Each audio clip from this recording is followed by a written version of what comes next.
फजै फजै लेवा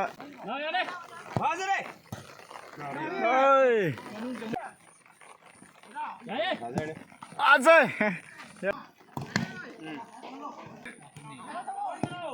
फजै फजै फजै फजै फजै अदो फजना तौरी फजै फजै Jersey फजैना फजै फजै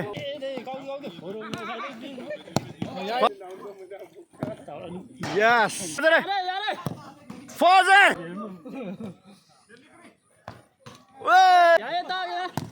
फजै अमुका yes keeper ना सेप तो खोले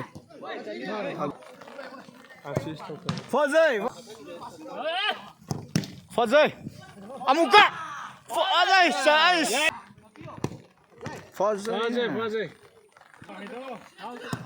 या फजरे अंतक्ति थारो फजै Dumba, big fan. Nama udre, sona ga. Maimu naming ada. Hello guys, welcome back to Flying Baba Vlogs. Ngasi kano quarter final le tare ngarang sana gi ba KNG ga Semi Brothers ka sana do khoi na mai pak re 16 to do mai pak re na da.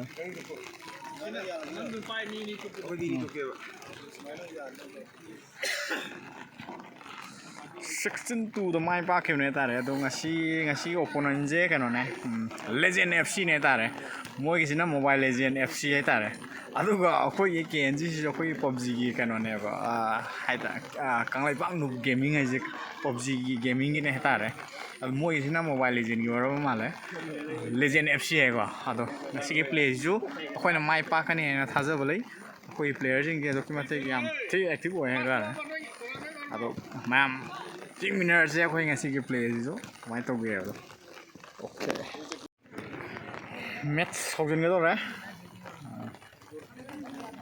이거 police mine 거기 안 파자래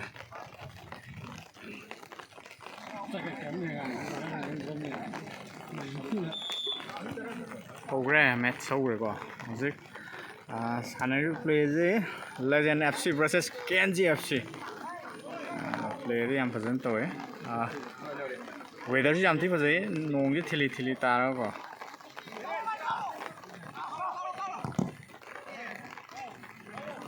first corner Legend FC Legend FC भी रुका पत्थर ले क्या बोले वो क्या मतलब है Legend FC ये था ना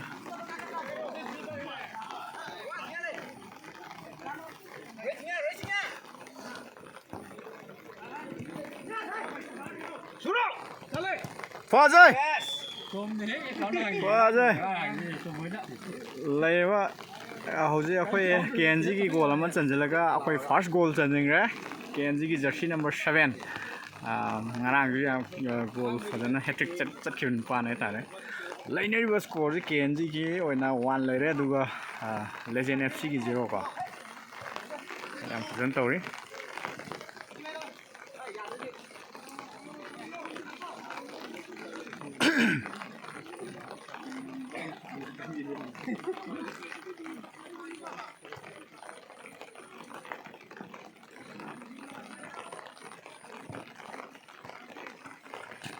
और तार है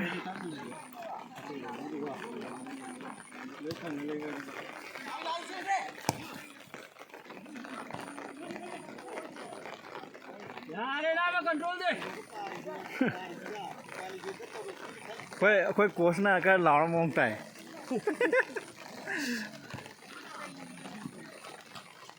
याय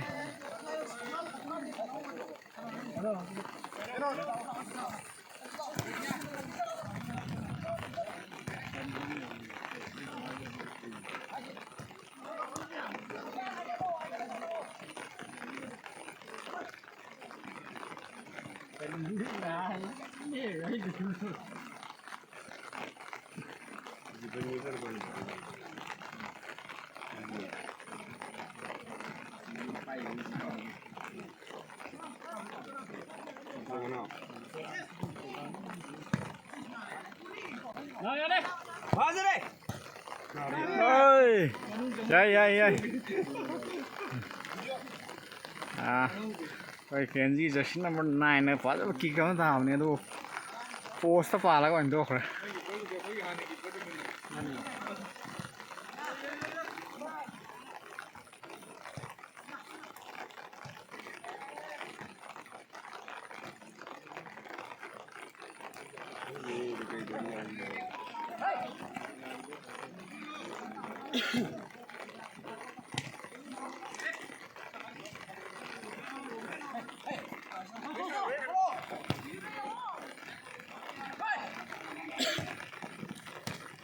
super player yang pada tu tentu re ayo ya no moi ni lo no mo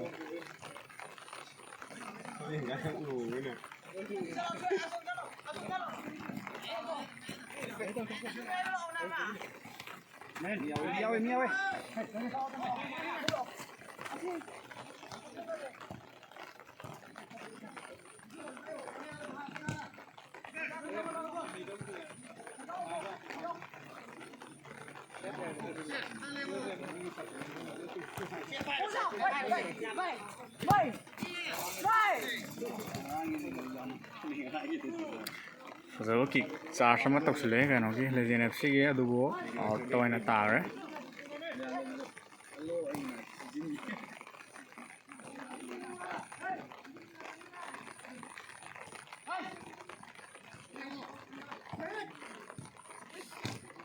Fazal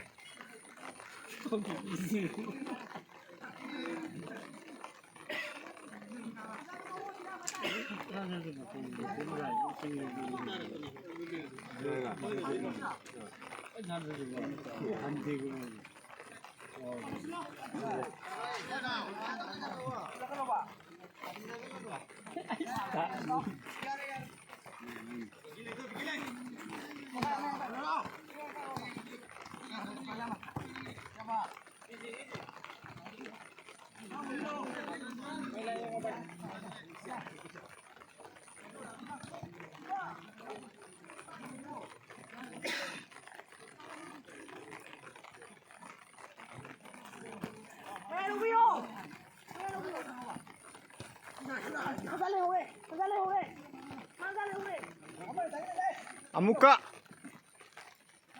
sốt hấp không cơ tung ơi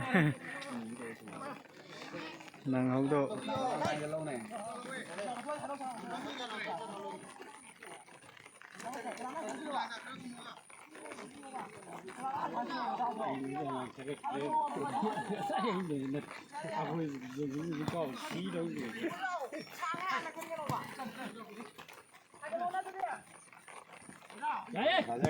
à rồi yeah yeah yeah yeah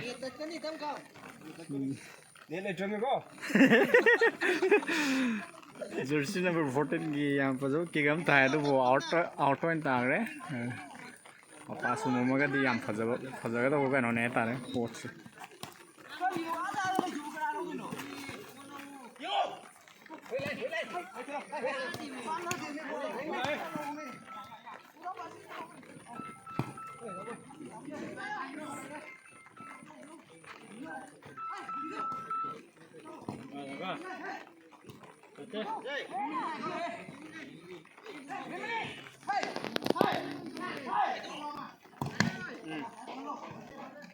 फजगा किगम तो रहा कोई इन्होंने शेप तो हो रहा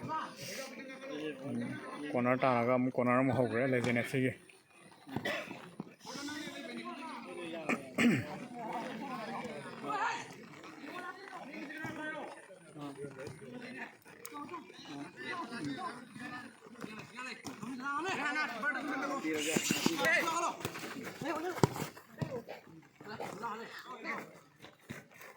fazay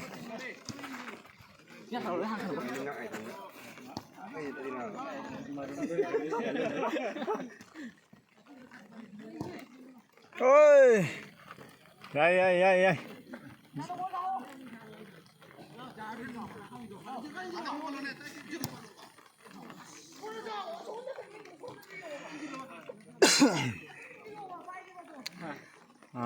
play jam phazai amana hande amana watte ne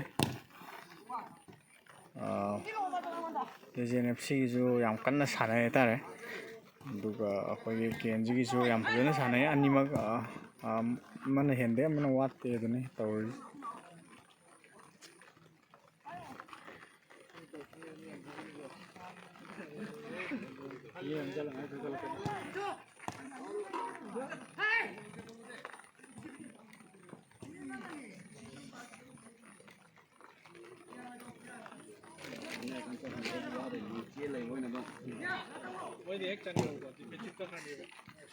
corner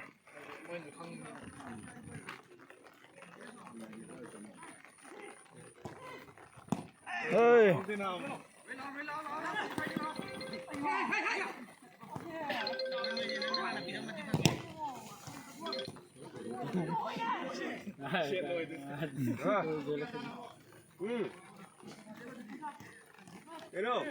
hay ôi bác play gì anh là jing jing jing lâu quá mess này ta đấy hồi trước tôi vừa bớt chứ mua cái gì anh phải rất là này ta đấy anh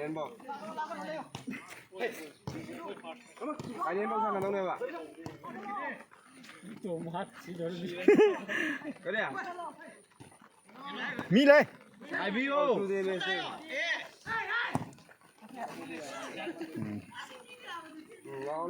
rồi khi cầm tàu Legend FC cái số đó out ta rồi hay quá cái nó gì làm rất là sanai này ta đấy các bạn tự kia bro tao ya ni ya tiếc là rồi bây giờ này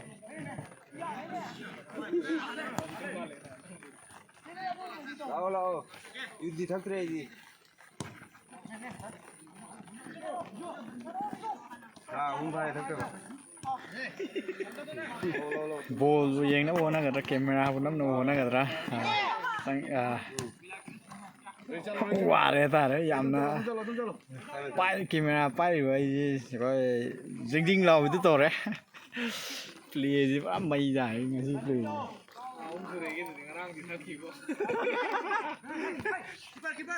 여기 작사도 빌라 게 얘기지. 옥존. 시아레 나마 내가 나만 딱 그 도나 메레 고노 거 브라. cái kono ngarang de bung makan makan da bo kai ngau le ke kai da ko no ma le ji bun ni la ga ai mai jin bi tu phai mi ten da ni ma le ko ga ni wai sa nam da oh thì là cái đầu su mà chỉ là cái em rồi thì nó là thì đã chắc cái phát ra bao lắm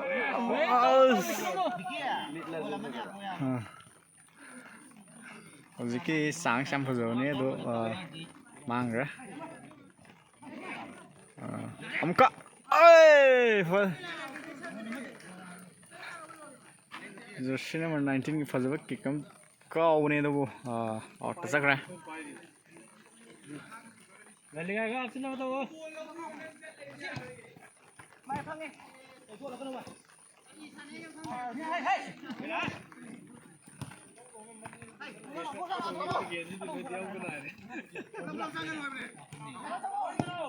Phật ơi nine Phật rất kỳ cái mất thà này đâu mọi cái phở nó xếp tàu rồi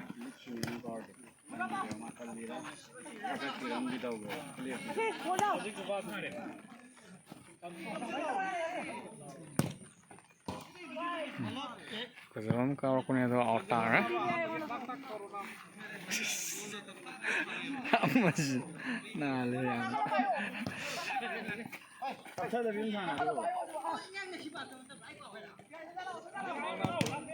rồi ꯍꯧꯖꯤꯛꯀꯤ ꯀꯤꯛꯇꯨꯁꯨ ꯐꯖꯩ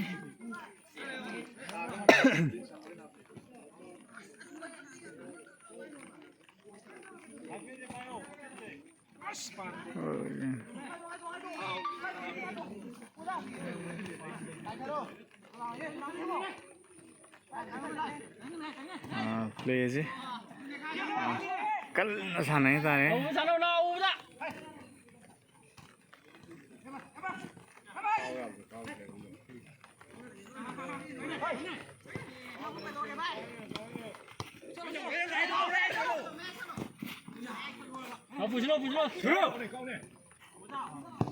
ꯐꯖꯩ ꯐꯖꯩ ꯅꯃꯥꯏꯃ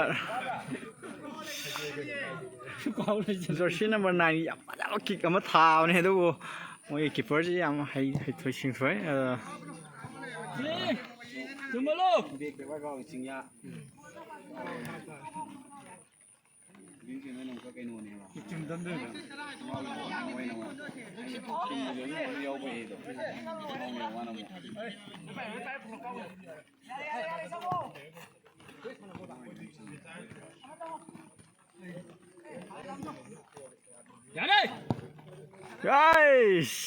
ꯌꯥꯏ jersey number 9ꯒꯤ ꯐꯖꯕ ꯀꯤꯛ ꯑꯃꯁꯨ ꯊꯥꯕꯅꯦ ꯑꯗꯨꯕꯨ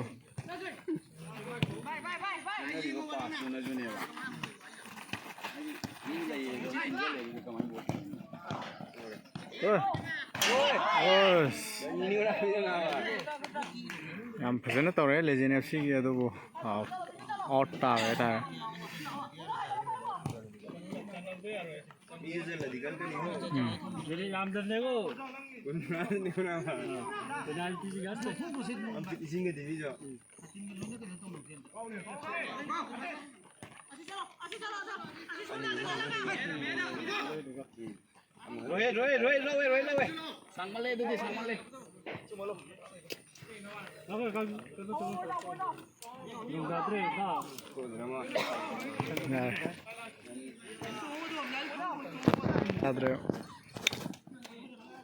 ngaraangi stand puramadu khara nungai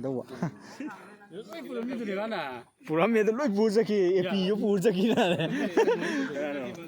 lenin na final lang na yo kyo ka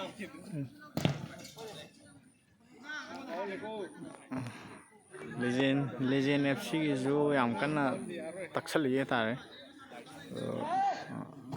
Tokyo na de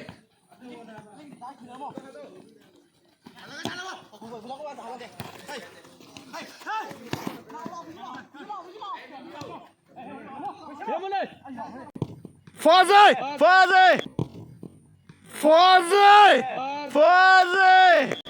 Yeah. Position number 33 na second account hang rồi. Labor score je KNG ki 2 aduga Legend FC ki 0 lai ri tare hauji ko oina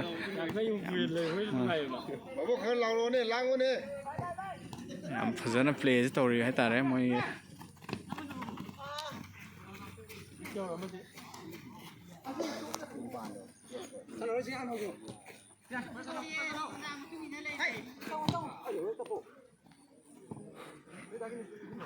yai hey hoji ki tu fazai hai pele mi thupe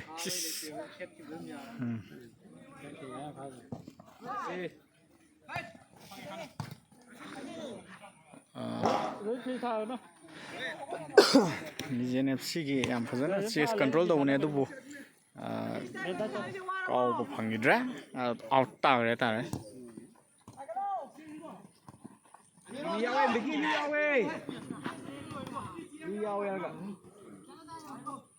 corner ta रहा है मुझे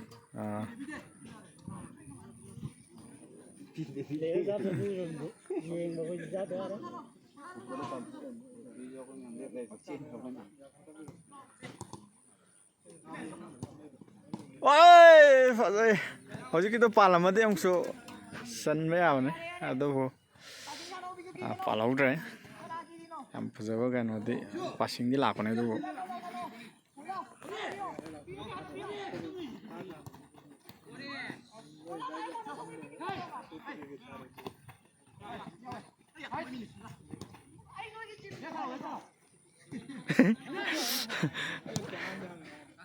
Legend FC hay người tìm mồi rồi vậy nè căn là tổng hợp nó này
Phở rồi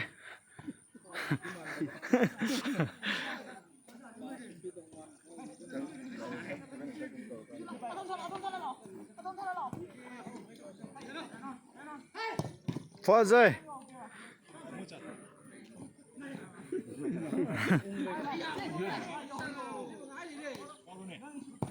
à rồi nè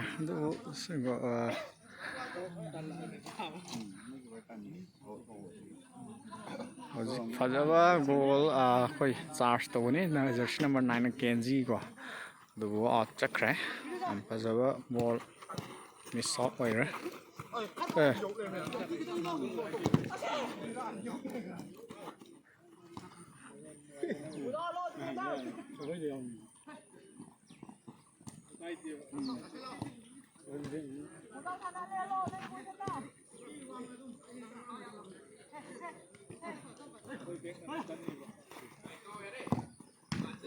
फजब kick अमा थारखने दु अखोई keeper न shape हम high थुइ सिंग थोइ keeper ने तारे खोइ शेप फजब न तौरा गाड़ी मनाक्ता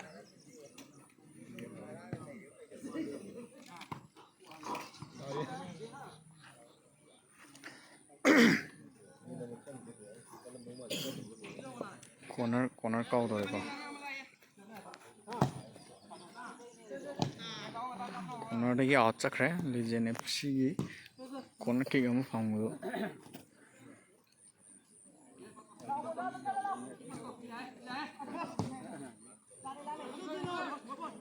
phật ra đấy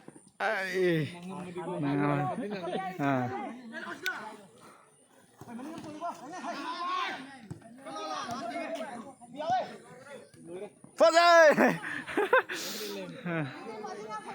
yeah Sir number 33 này am hay tôi dính tôi có goal sa chạm tấp nó tù nè ado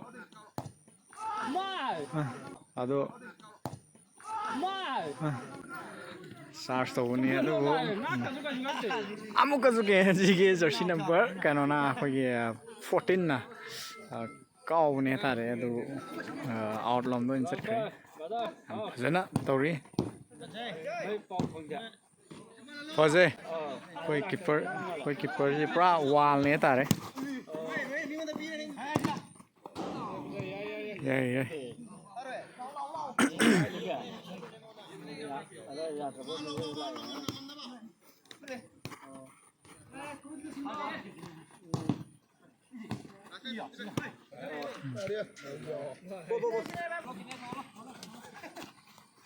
đâu đấy phone the phone freaking phang ấy mà học cái level dịch Mila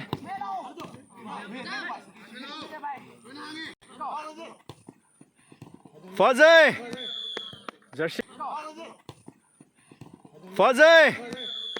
Jersey number 7 की अनि सुबह गोल जिगा लोजन ला कोई ये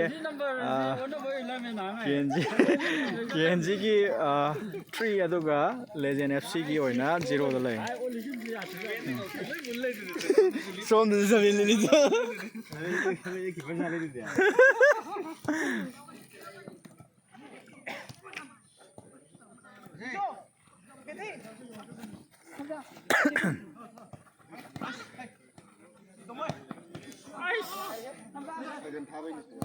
फजैना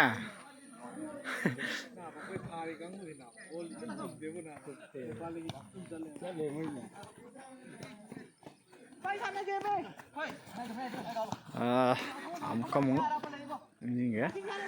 लेनरीब score केएनजी की 3 लेरे legend FC की हजिफाउगी account Hong नमद्री 0 दा लेरी है हजिफाउगी याम फजनदी सानरी मोइजु याम कन्ना होनरी तारे अदु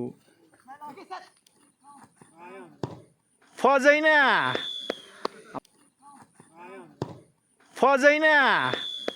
अमुक जर्सी नंबर 9 ना अमुक गोल फजब गोल अमा चनग्रे हाइबा गोल जिगा ना होजिग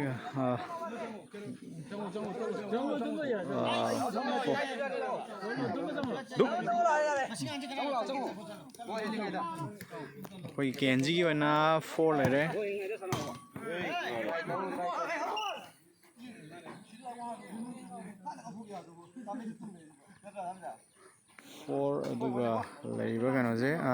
लेजेंड की 0 हौजी मोई फ्री किक अम फंग्रे तार हेन ताबगे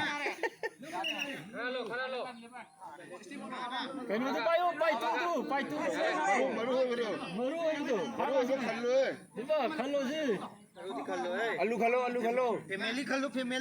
फैमिली खालो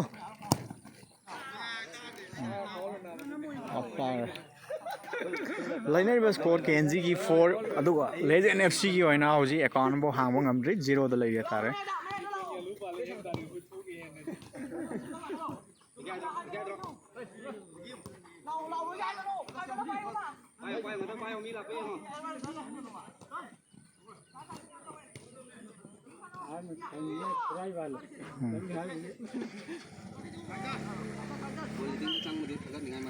कहीं कंप्लेंट तौरगा जस्ट लौ लेरे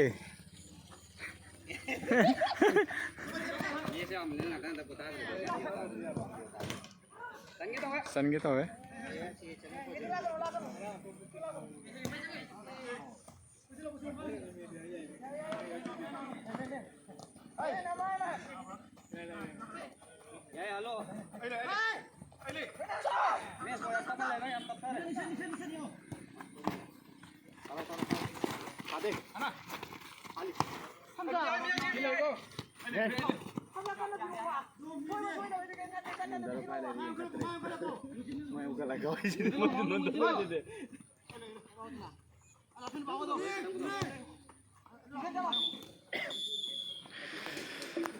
लेनरीब स्कोर केएनजी की 4 लेजेंड एफसी की 0 हाइबा कैनोदा स्कोर कोई ब्रेक तौरे कैनोदा ब्रेक के मतुंगा अमुक प्लेजे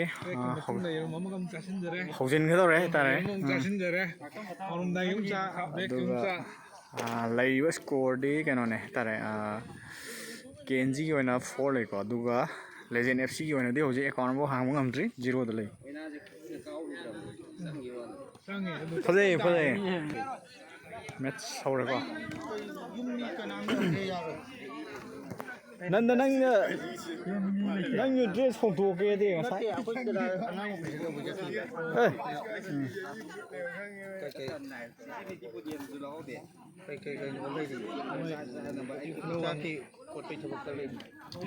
ओटा रे मोये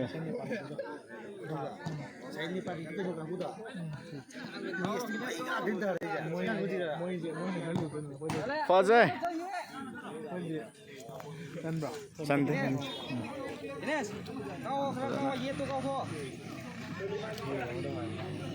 बोल में तुम जाने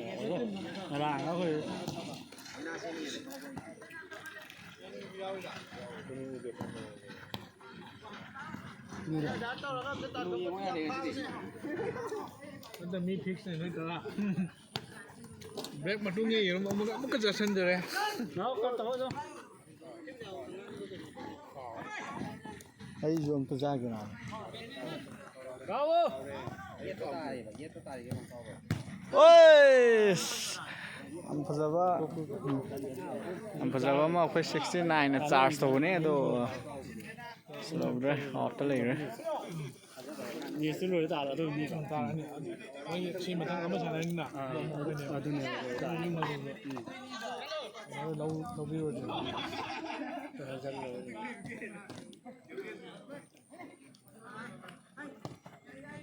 ꯗꯨꯃ ꯆꯠꯂꯦ ꯉꯛ ꯑꯣꯏꯗꯗꯤ ꯑꯩꯈꯣꯏꯁꯨ ꯅꯥ ꯄ꯭ꯂꯦꯌꯔꯗꯤ ꯌꯥꯝ ꯐꯖꯕ ꯆꯥꯔꯖ ꯑꯃꯗꯤ ꯇꯧꯋꯦ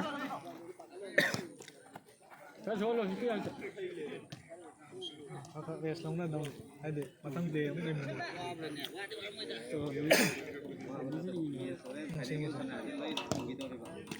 ꯃꯥꯅꯦ ꯄꯨꯂꯞ ꯄꯨꯂꯞ ꯋꯥꯒꯗꯤ ꯀꯥꯟꯗꯦꯕ ꯁꯤꯒꯤꯗꯤ ꯍꯦꯜꯂꯤꯗꯅ ꯑꯩꯈꯣꯏꯅ ꯉꯥꯛꯇ ꯑꯃꯨꯛ ꯁꯤꯟꯅꯒ ꯂꯣꯏꯔꯦꯕ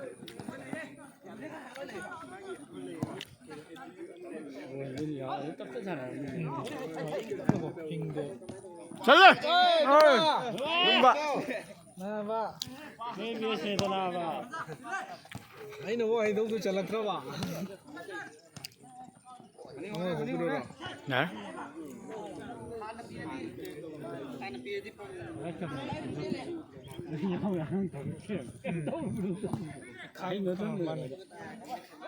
ꯑꯇꯩ ꯑꯉꯥꯡꯁꯤ ꯂꯣꯏ ꯃꯁꯛ ꯈꯪꯉꯦꯅ ꯂꯣꯏ ꯁꯥꯟꯅ ꯂꯩꯕ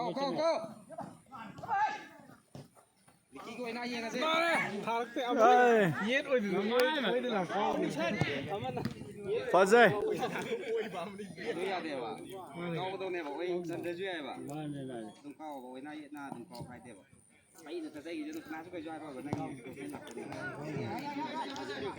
ꯌꯥꯏ ꯌꯥꯏ ꯌꯥꯏ ꯌꯥꯏ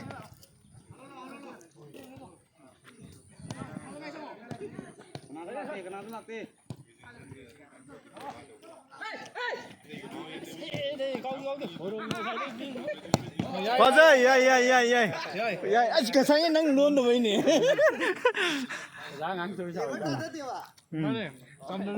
ꯀꯣꯆꯅ ꯋꯥ ꯉꯥꯡꯗꯕꯩꯅꯦ ꯁꯤꯗꯤ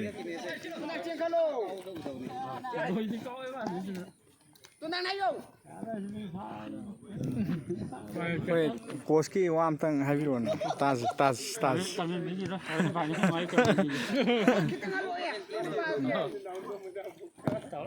ꯌꯦꯁ ꯌꯥꯏ ꯌꯥꯏ ꯌꯥꯏ ꯌꯥꯏ Kalang FC ka Nepali ka nangami. Adu di siap na ako.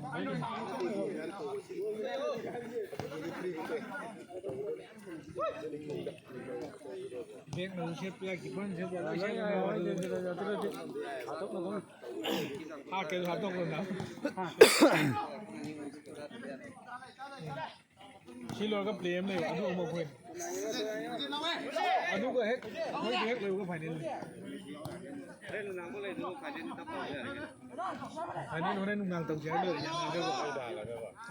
फजरे फजरे फजर फजर याय याय याय याय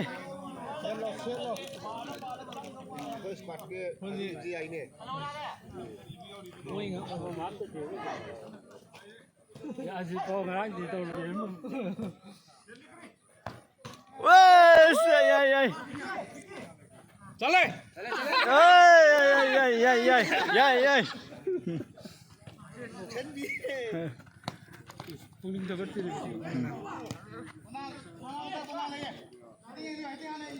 ꯅꯟꯗ ꯅꯪꯁꯨ ꯉꯥꯏꯍꯥꯛꯇꯪ ꯁꯤꯟꯕꯤꯔꯗꯤ ꯃꯣꯏ ꯄ꯭ꯂꯦ ꯑꯇꯣꯞꯄꯗ ꯂꯩꯔꯤ ꯁꯤꯟꯕꯤꯅ ꯑꯃꯨꯛ ꯁꯥꯟꯅꯅꯕꯀꯣ ꯑꯗꯨ ꯂꯦꯞ ꯂꯩ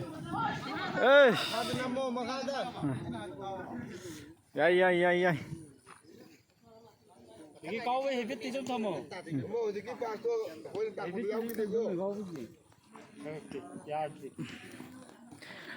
ꯕ꯭ꯔꯦꯛꯀꯤ ꯃꯇꯨꯡꯗ ꯑꯩꯈꯣꯏ ꯍꯧꯖꯤꯛ ꯁ꯭ꯀꯣꯔꯁꯦ ꯑꯃꯨꯛ ꯆꯟꯅꯕ ꯉꯝꯅꯗ꯭ꯔꯤ ꯆꯟꯈ꯭ꯔꯦꯀꯣ ꯑꯃ ꯆꯟꯈ꯭ꯔꯦꯀꯣ ꯑꯣꯀꯦ ꯁꯣꯔꯤ ꯂꯩꯕ ꯁ꯭ꯀꯣꯔꯁꯤ 5 ꯀꯦꯟꯖꯤꯒꯤ 5 ꯑꯗꯨꯒ ꯀꯩꯅꯣꯒꯤ ꯑꯣꯏꯅ ꯂꯦꯖꯦꯟ FCꯒꯤ ꯑꯣꯏꯅ 0 갈로! 파이트 해주가 또 봐요. 해주가. Lu gai ni. 짠나도 짠나. 프리킥 ꯑꯃ ꯐꯪꯉꯦꯀꯣ ꯃꯣꯏ 춘게 놈 돌리. 다리 여기라 야세. 나 내비잖아.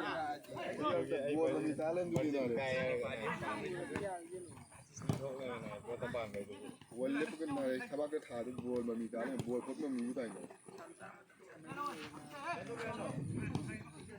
Yai yai yai. Robin ke daw. Setting ka tama. Break ki matung chang gi kana chang gi ba. Break ke matung la. Kano na. Tum ini kan kana.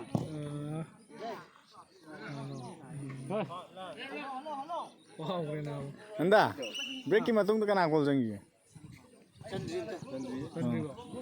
Ani chandri. Adu de la soi doi ne. Ai ju khal le chan gi thru. Lai ri ko score ji KNG gi oina 4. Anh chân rề về cái mà tung đạn Duga Legend FC gi account ko hang dri. Changi tau. He tau bai do. 0 da lai tare mo gi.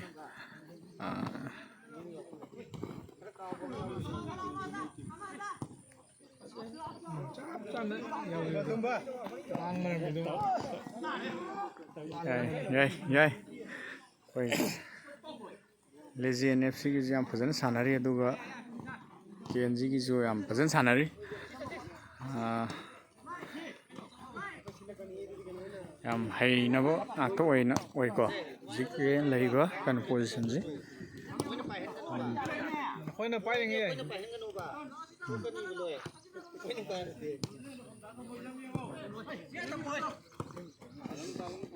Otta re. Alo no simi ge kamu. Yam tingano. Yaro yaro chatpa.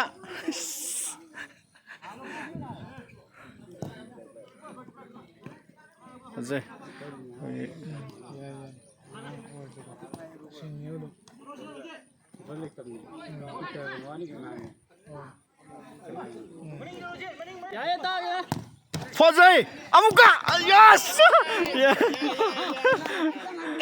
Paling paling tram. Ada orang yang paling tahu ni setan ba.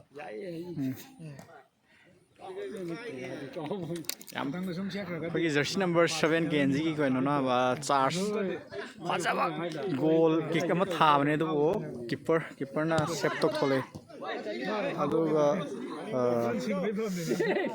kano keeper dei thakto laga muka mu thabane du out chakre yam phajau koino ne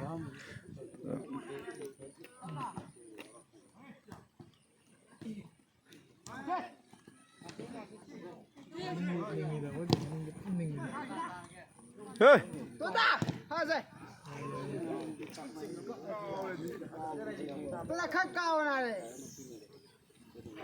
Nó có nó có. Cái.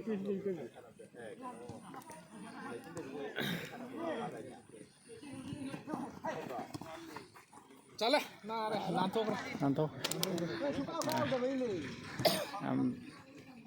am phajaba koino to Oi da da ya tak pa. Paun na mo oi da ko ya tak ta.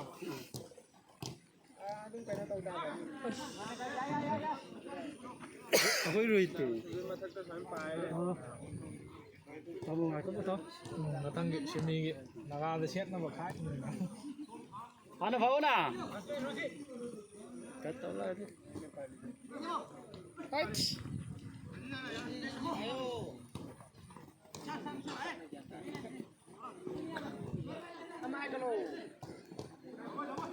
Lên nhiều. Nó tấu nè. Hange. Nah, dah kita kan lebih gemit. đang đạn ya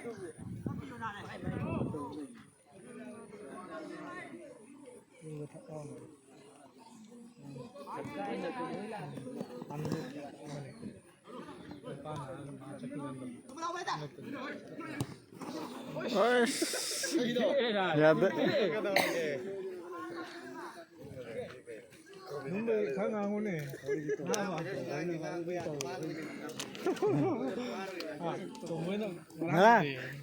ngarang mai mu lau được rồi mai tôm ta Mà không chờ rồi, bà Phúc lâu bình thường gì cái gì.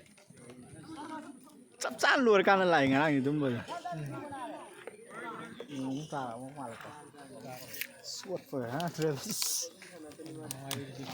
Nó lấy này nó nè. Để đi ra có chuyện gì cả. Ya, muốn đi đâu.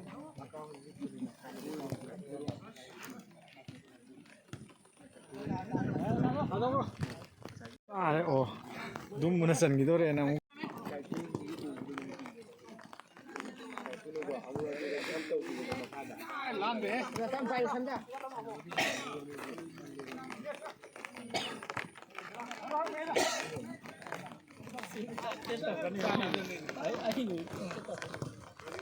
ꯍꯣꯏ ꯐꯖꯩ ꯍꯧꯖꯤꯛꯀꯤꯗꯣ ꯌꯥꯝ ꯐꯖꯩ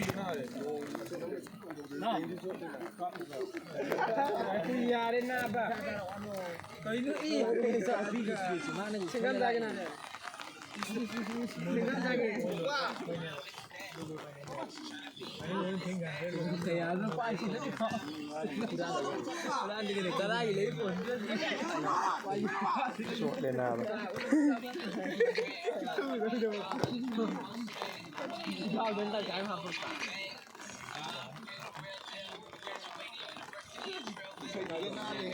sai ji gani na lagi ji na re bonin ba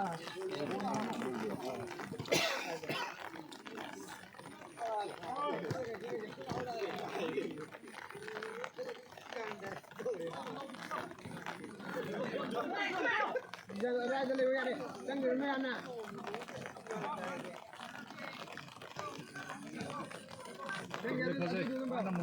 kana thokho gi bjan do ja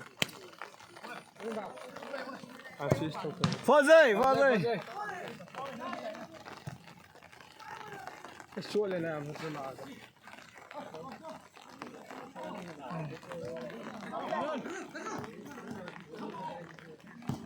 फजै ना फजै याई याई दुम तोरे तुम मुझे क्या दो रहे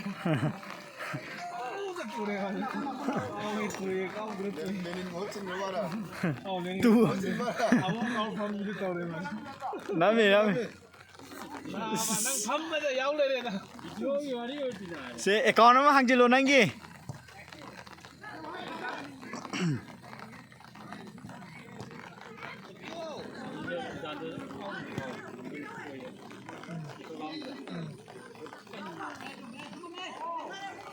세 샤팅가 또 피노나 그래야지 아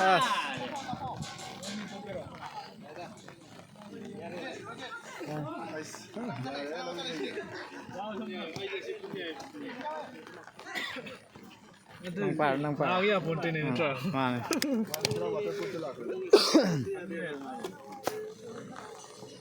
Nanti dah phá hôn làm này rồi mà sao thì nhau đồ phâm miệng lên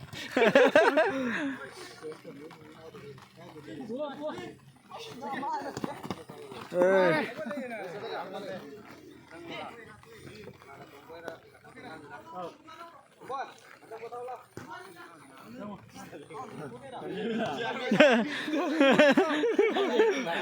tali ni ini makan dah itu cang dah dia tu 장답도 해야 돼 파이널 기다 어떤 코인에 오지 미 신도 아직 난다 지금 잘 드레스 먹고 mana 가면 mana free de cancel na je mana nang sida yahor de orang de sham mi hom 아직 야 이거 레스 펑기도 내 오랜 야 도이네 거 final de shimi ek ba khoi ek la minute tara le hok de ne ba 퍼즐 아무까 퍼즐 사이즈 야야야야 Jersey number 9 ना charge फलवा गोल के म तोने दु कनो दगी मोई defender दे थक्तोय अदुगा केएनजी की Jersey number 55 ना अमुक अमुक चार्ज तोने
mỗi giờ chỉ cái sai đi cầm lên tôi cuồng lên rồi nào bị sâu mình hiện ra cái điều có chỗ hay được nhiều hay được aja kau lagi sini dah ꯁꯦꯠꯂꯒꯦ ꯅꯈꯣꯏꯁꯨ ꯄꯇꯟ ꯊꯣꯛꯈ꯭ꯔꯁꯤꯗꯤ ꯆꯦꯟ ꯌꯥꯎꯈ꯭ꯔꯁꯤ 이 카락터는 컴플레인 ꯇꯧꯔꯤ ꯈꯨꯗꯤꯡ ꯁꯨꯝ ꯂꯧ ꯂꯩꯔꯦꯅ ꯍꯥꯏꯔꯝꯅꯦ 암전기가 또 뭐냐?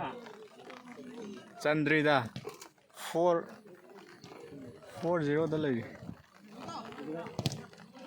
이좀 가올래? 둠바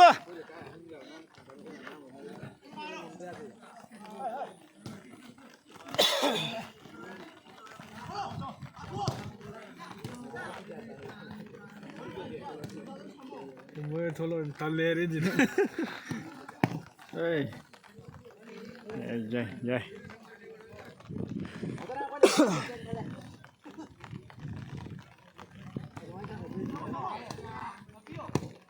맞아 파즈 맞아 거의 키퍼도 पूरा वाल है hꯧꯖꯤꯛ ꯀꯥꯎꯗꯨꯅ ꯑꯩꯈꯣꯏ ꯍꯥꯟꯅ ꯀꯤꯄꯔꯗꯨꯅꯤ हाँ ꯑꯩꯈꯣꯏ ꯍꯥꯟꯅ ꯀꯤꯄꯔꯗꯨꯅꯤ ꯍꯌꯦꯡ ꯆꯠꯂ ꯁꯥꯟꯅꯕꯗꯣ ओ हाँ ꯁꯤꯁꯨ ꯑꯩꯈꯣꯏ ꯀꯤꯄꯔꯗꯨꯅꯦꯕ हाँ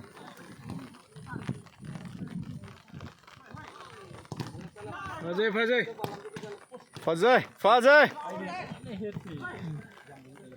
오이지 많이 오이지고 너무 강하다.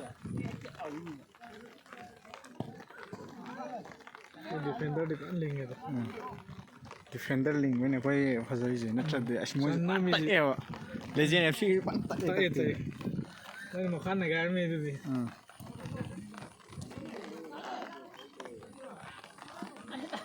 ꯇꯥꯏ ꯇꯥꯏ ꯇꯛ ꯂꯩ ꯉꯥꯛꯄꯗꯨꯗ ꯈꯤꯇꯪ ꯍꯜꯂꯝꯃꯦꯕ मोये कंप्लेन अरे भी तो हुई अदो जर्सी जो तुम खोंगी भी नहीं हो अरे आ रखो तुम अब मुझे खोंगा नहीं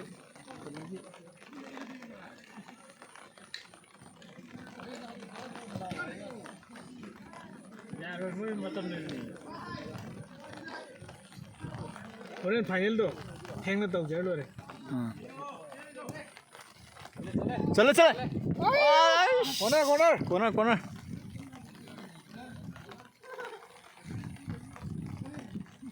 신저 피드 누워있다 रेफरी दिन नहीं की गुम नहीं रहूँ ना 한참 खेल पाइ थोरो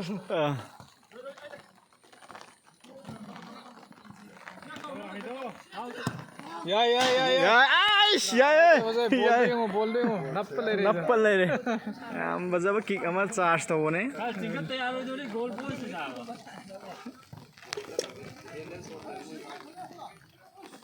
नुंगी थारकन भाई कीपर को काढून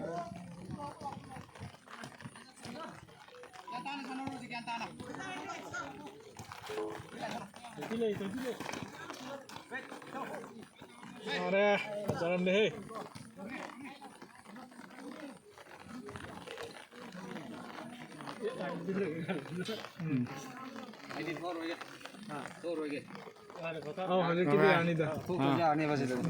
कोई जर्सी नंबर 33 कोई सेमी की दमकता सेम साना थाजन गरे उजे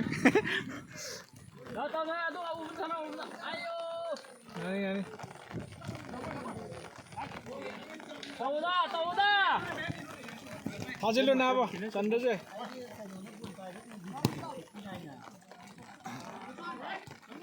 69가 자 홍머리를 가면 막하다 두고 좀 그래도 그런 건데 마 그거만 또 그래 막 वीडियो नमी भएर मगा भिडियो तोरीबा तौरिएदै मा फम्बदि फम्गिದ್ರೆ 막하다 नंदा नंदा मिनट क्या चला गया ना रे नमो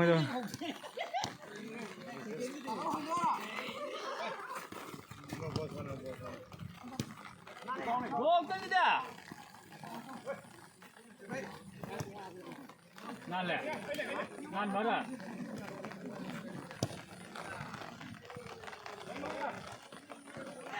바제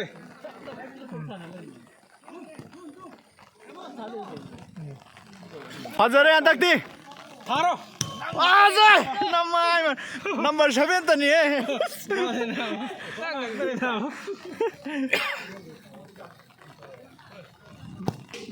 거기가 잔다고 한 거지 다 오네 길래 동이 못할까 뭐이게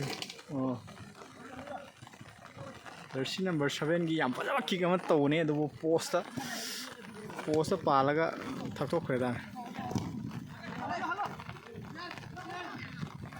dumba jenaba lik thalai da keno to unja langde mane kenom tom to male hai ro pari ase mane masi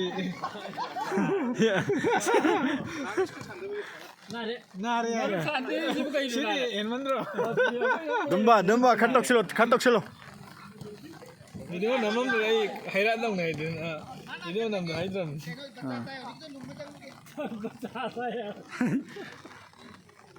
hai rồi nó ông khôn cái này là mai mà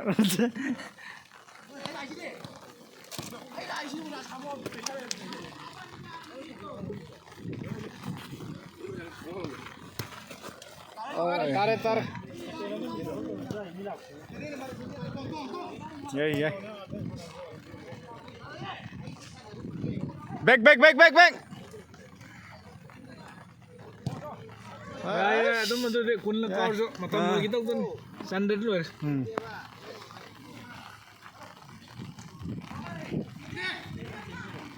làm phải rất là tiệp việc con này đúng bây giờ dumba vâng được thấy là sân gì tìm ra một lớp rất là có cái nóng tàu focus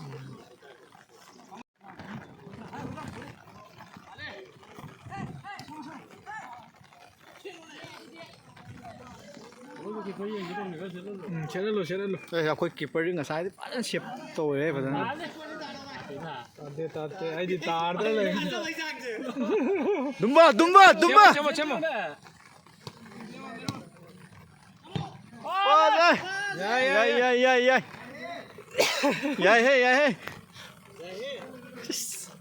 big fan ya to mandak de kui na churak to sola pura tu Thằng bo kia ya एकदम chama tupu ne tri de tale ke dum chatin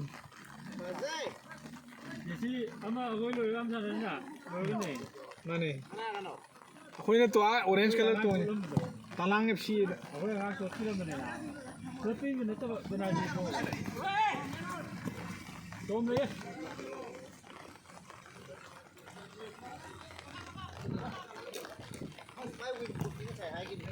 win proof ne rain proof ai manate windproof tới tầm phao này xinh Phao ni rain proof na mane rain proof ta de win the power roi ba rain proof mi yo ai di mangan ni rain ni jaran rain jale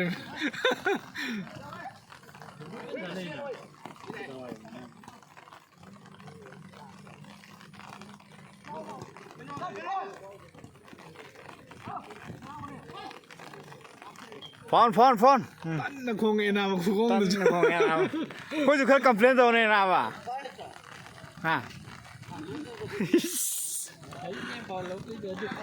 đâu cái gì đó thì phò cầu bị nó này phải rồi nè ti roi ba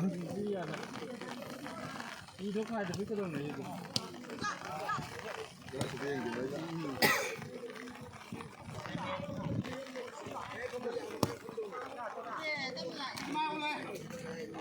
dan na ko sidi yaw mi mang he sidi am yaw de mi ma ga mu res amma ga mu re song a ji mi je na dress song do ya de anh chỉ là cái đó ai mai mu yaw no ai mai mu dress sa la song do ba sa me tumba sa mai mu ta dumba big fan ai mai udre na udre na mau so na ga mai mu na mi ngai da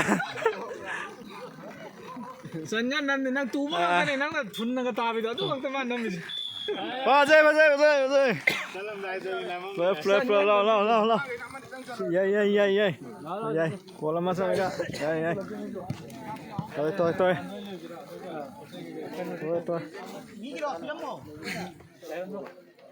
bây giờ kịch phát ra thảo á lại xin lại yeah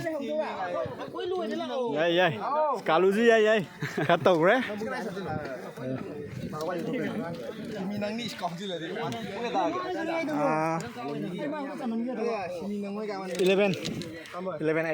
Lên đá đây là thủ.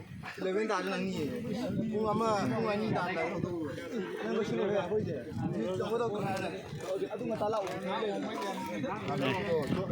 khôi comment pin nào post đấy em ta cái finance đó finance đó ani to comment no comment team managing director em ta ꯑꯩꯈꯣꯏꯒꯤꯗꯤ ꯁꯣꯏꯗꯕꯤꯅꯦ final ꯁꯣꯏꯗ꯭ꯔꯦ final final ꯁꯣꯏꯗ꯭ꯔꯦ ꯑꯩꯈꯣꯏ ꯇꯤꯝꯒꯤ ꯑꯩꯈꯣꯏ ꯁꯤꯟꯕꯤ ꯂꯥꯡꯕꯤꯔꯤꯕ ꯑꯩꯈꯣꯏ ꯀꯃꯦꯟ ꯈꯤꯇꯪ ꯇꯧꯕꯤꯔꯣ नत्ती चोले comment खितंग तौसलो no comment ला नंगिदि comment खितंग तौसलो ꯑꯩꯈꯣꯏ ꯀꯃꯦꯟꯁꯤ ꯍꯧꯖꯤꯛ ꯁꯤꯃꯤꯁꯤ ꯁꯠ ꯊꯣꯝꯖꯤꯟꯕ ꯐꯥꯏꯅꯦꯜꯁꯤ ꯁꯠ फाइनल ꯂꯧꯁꯤꯟꯕ सट लाउसेनबा ꯅꯨꯡꯗꯥꯡ ꯁꯥ फाइनल ꯆꯥꯕ मुदे अखोइने अदुम थोमेदा थोमदा थोम ꯅꯨꯡꯗꯥꯡ ꯁꯥ ꯆꯥꯕꯤꯔꯨꯕ ꯌꯥꯎꯁꯤꯗꯤ ꯂꯩꯇ꯭ꯔꯅꯤ